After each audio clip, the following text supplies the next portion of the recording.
चूड़ की जो हड्डियां हैं, इससे शंख का निर्माण हुआ। तुलसी जी का जब जो पति मरा और पति मरने के बाद में उसके शब्द जो तुलसी को लगे, उसी समय तुलसी को क्रोध आया। भगवान विष्णु से पूछा, तुम कौन हो? मैं तुम्हें पहचान गई। और उसी समय तुलसी ने नारायण को श्राप दे दिया और कहा, जाओ जाकर के तुम पत्थर हो जाओ। तो यही पत्थर कौन हुआ? क्या? शालिग्राम। यही पत्थर शालिग्राम। जैसे ही तुलसी ने कहा, तुम जाओ जाकर के पत्थर हो जाओ। क्यों? क्योंकि तुम मेरे साथ मेरे कक्ष में थे, इसलिए मेरे जल से प्रकट हो जाओगे। और तुलसी ने हाथ में जल का रूप धारण करके, जब जल का रूप यहां तुलसी ने धारण किया और यहां पर भोलेनाथ से कहा, भोलेनाथ तुमने मेरे पति को मारा है, इसलिए आपका जो जल है वो मेरे ऊपर कभी भी नहीं चढ़ाया जाएगा, कभी भी नहीं चढ़ेगा। और गंडकी नदी के रूप में ये तुलसी जो थी, ये तुलसी गंडकी नदी के रूप में बहने लगी। और ये गंडकी नदी कहां पर है? नेपाल में, जहां पुलह और पुलस्त ऋषि के आश्रम के समीप भागवत में वर्णन आता है कि भरत जी महाराज ने भी जहां पर तपस्या की थी, तप किया था। और तुलसी ने जब कह दिया कि भगवान शंकर आपका जल कभी मेरे ऊपर नहीं चढ़ेगा, उसी समय गंडकी नदी के रूप में तुलसी और शालिग्राम जी उसमें से प्रकट हो गए।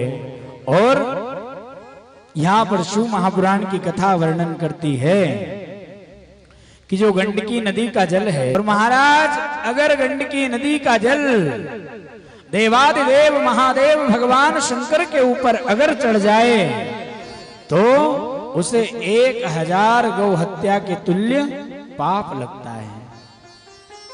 1000 गौ हत्या के तुल्य पाप अगर गंडकी नदी का जल महादेव के ऊपर चढ़ जाए तो। इसलिए पशुपतिनाथ जब जाते हैं तो पशुपतिनाथ में, शंकर के मंदिर में, वहां पूछा जाता है, वहां ब्राह्मण पूछते हैं कि ये जल कहां से लेकर के आए हो। और जब वो पूछते हैं और अगर आए, और गंडकी 90-95 लोग थे, हमारा सबका था कि हम नेपाल से और मुक्तिनाथ जाएंगे, लेकिन उस समय लेकिन ऐसा मानस बन रहा है कि आगामी महीनों में नेपाल की यात्रा भी जल्द से जल्द की जाएगी। और जब नेपाल जाएंगे तब मुक्तिनाथ का भी दर्शन सभी को कराने का प्रयास रहेगा। मुक्तिनाथ एक ऐसी जगह है जहां कहा है, शिव महापुराण की कथा कहती है कि अगर कोई व्यक्ति मुक्तिनाथ की भूमि जाए तो कहा है मुक्तिनाथ भगवान महादेव उस व्यक्ति को जीवात्मा के रूप में कभी पैदा नहीं होने देते, मुक्त हो जाता है व्यक्ति।